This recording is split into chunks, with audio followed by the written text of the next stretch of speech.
Sveikiņa! Pastāsti lūdzu, kuras ir tavas īpašās grāmatas, kuras tu šodien gribētu izcelt? Es teiktu, ka tāda šobrīd mani pati īpašākā grāmata ir, un es sev sirdī ticu, ka tai grāmatai pateicoties ir radusies arī kustība Laiks lasīt. Tā ir Melas Robinsas Ledem teorija.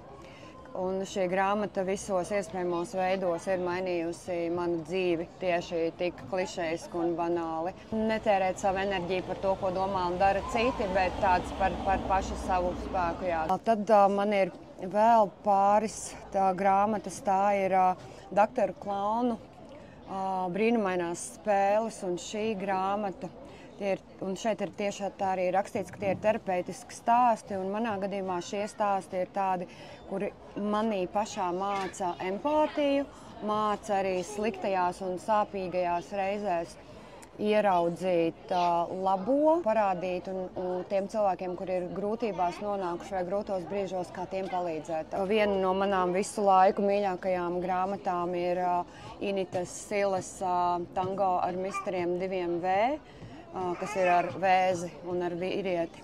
Un šī grāmata ir divās nozīmēs man īpaši. Pirmkārt, tur ir viens teikums, kur Inita Sila saka, ja tu citiem saki jā, tad lielā mērā tas var nozīmēt nē tev pašai. Un vienmēr šo te izvērtēt, kurā brīdī, cik daudz tu esi priekš citiem un cik daudz tu esi pati priekš sevis. Brīnišķīgs atgādinājums rūpēties par savu veselību, par krūšu veselību. Krūts vēzis ir ļoti īsts, tas ir ļoti daudzām sievietēm, ļoti daudz dzīves sabojājis. Šī grāmata ir atgādinājums to darīt ikdienā.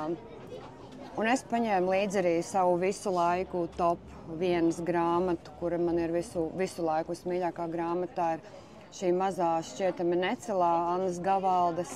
Es viņu mīlēju. Šī ir vienīgā grāmata, kur es esmu izlasījusi vairāk kā 3 reizes, un katru reizi lasot, es tajā atrodu atkal kaut ko citu, kādu citu dziļāku slāni, kurš tieši tajā brīdī man ir pašai svarīgs. Ļoti iedvesmojos no Annas Gavaldes un no šīs grāmatas arī savā rakstniecības un rakstītājas dzīvē. Jā, tā kā es ļoti iesaku šo grāmatu.